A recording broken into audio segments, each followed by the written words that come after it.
दोस्तों, आप किसी भी कार्य में तब तक सफल नहीं हो सकते जब तक आपको उस कार्य में गर्व न महसूस हो।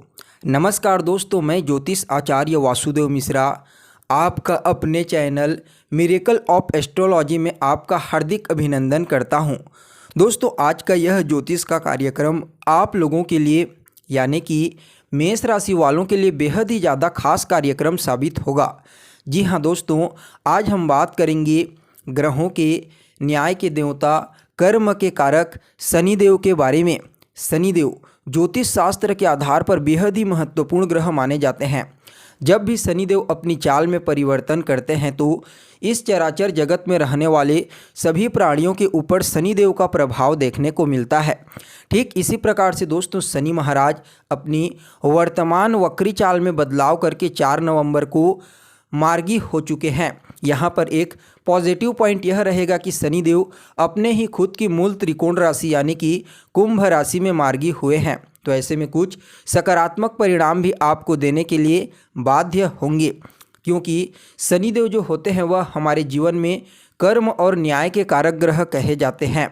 इसलिए हर चीज़ को जानने का प्रयास करेंगे, समझने का प्रयास करेंगे कि आने वाले 8-10 महीनों तक शनि महाराज अपनी मार्गी चाल के दौरान आपको किन किन क्षेत्रों में लाभ प्रदान करेंगे, कहाँ कहाँ पर आपको सावधानी बरतने की आवश्यकता है, क्योंकि ज्योतिष शास्त्र के आधार पर शनि महाराज न सिर्फ कर्म और न्याय के देवता हैं, बल्कि यह हमारे जीवन के कई पहलुओं पर अपना अधिकार रखते हैं। जैसे कि अगर किसी व्यक्ति की जन्म कुंडली में शनिदेव बलवान अवस्था में होते हैं, मजबूत अवस्था में होते हैं, शुभ ग्रहों के प्रभाव में होते हैं, तो इस दृष्टिकोण से शनिदेव व्यक्ति के जीवन को बड़ा ही खुशहाल बनाते हैं। जिसकी कुंडली में शनिदेव बलवान होते हैं वह व्यक्ति अपने जीवन में अपने परिश्रम के दम पर, अपने मेहनत के दम पर और अपने पराक्रम के दम पर जीवन में हर वह सुख सुविधा हासिल करता है जो बड़े बड़े लोगों के पास देखने को मिलता है। शनिदेव व्यक्ति के जीवन को हर प्रकार से सुखी और खुशहाल बनाने का प्रयास करते हैं। शनिदेव जीवन में आने वाली सभी प्रकार की परेशानियों का खात्मा कर देते हैं और व्यक्ति अपने जीवन में श्रेष्ठ कर्म करते हुए न सिर्फ अपने आप को बेहतर बनाता है, बल्कि समाज में मान सम्मान, पद प्रतिष्ठा सब कुछ उस व्यक्ति को प्राप्त हो जाता है जिसकी कुंडली में शनि महाराज बलवान अवस्था में होते हैं। ठीक इसके विपरीत दोस्तों, जब शनिदेव कमज़ोर अवस्था में होते हैं, पाप ग्रहों के प्रभाव में आते हैं, पीड़ित हो जाते हैं, अपनी नीच राशि में होते हैं, तो इस कंडीशन में सबसे पहले तो शनिदेव जो है ना, वह इंसान को आलसी बना देते हैं। इंसान अपने आलस्य के कारण अपने जीवन में कई प्रकार के कार्यों को नहीं कर पाता, जिसकी वजह से वह अपने जीवन में कभी भी श्रेष्ठ सफलता हासिल नहीं कर पाता।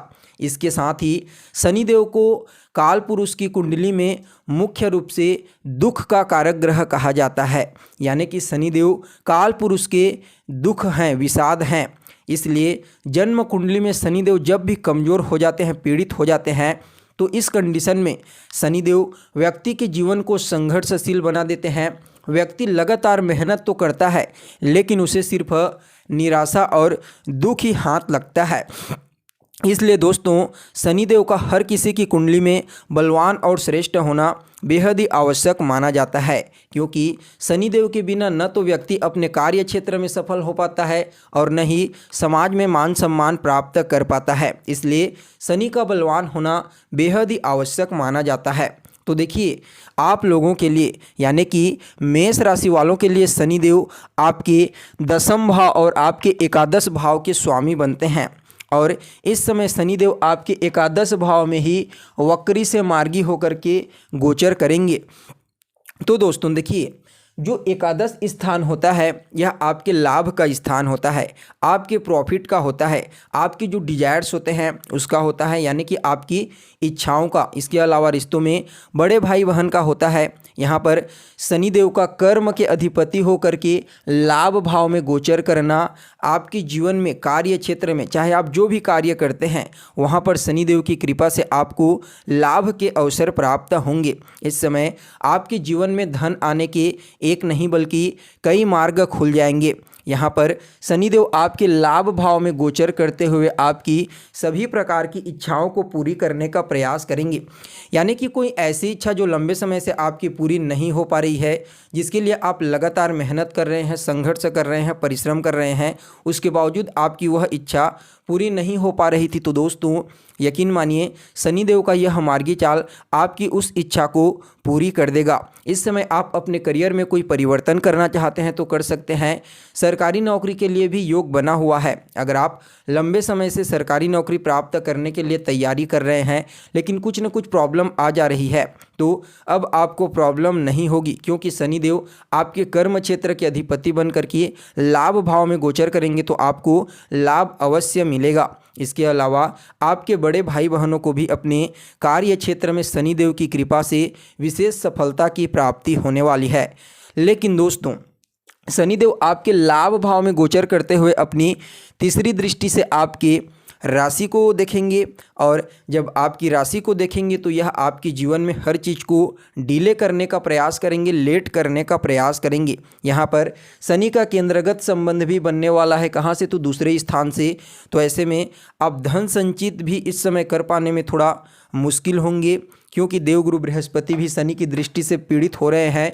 तो इस दृष्टिकोण से आपके जीवन में धन संचय बिल्कुल भी नहीं हो पाएगा। साथ ही आपके कार्यों में रुकावट देखने को मिल सकती है, बाधाएं उत्पन्न हो सकती है, आपका कार्य डिले हो सकता है।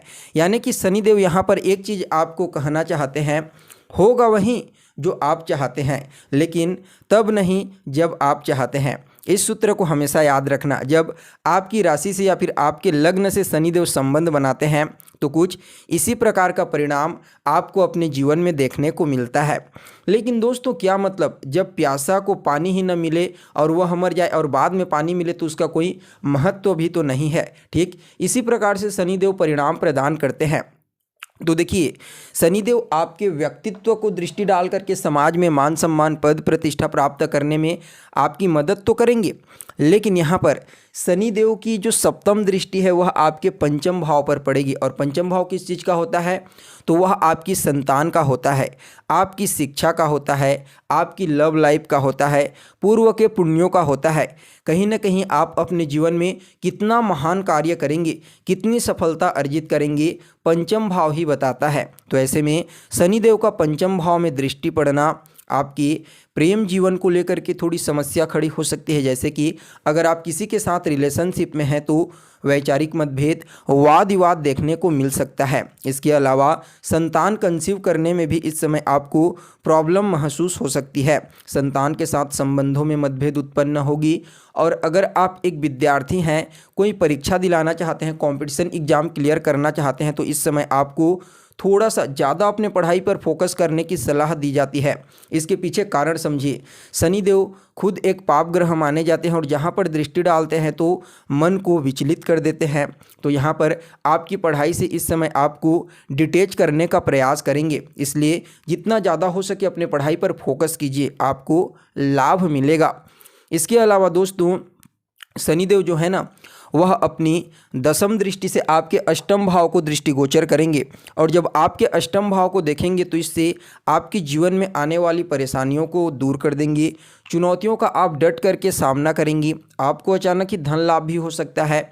इसके अलावा शनिदेव की कृपा से आपकी छठी इंद्रिय इस समय जागृत हो जाएगी, जिसकी वजह से भविष्य में होने वाली घटनाओं का आभास आपको काफ़ी हद तक कुछ अवश्य होने लगेगा शनि के इस मार्गी चाल के दौरान।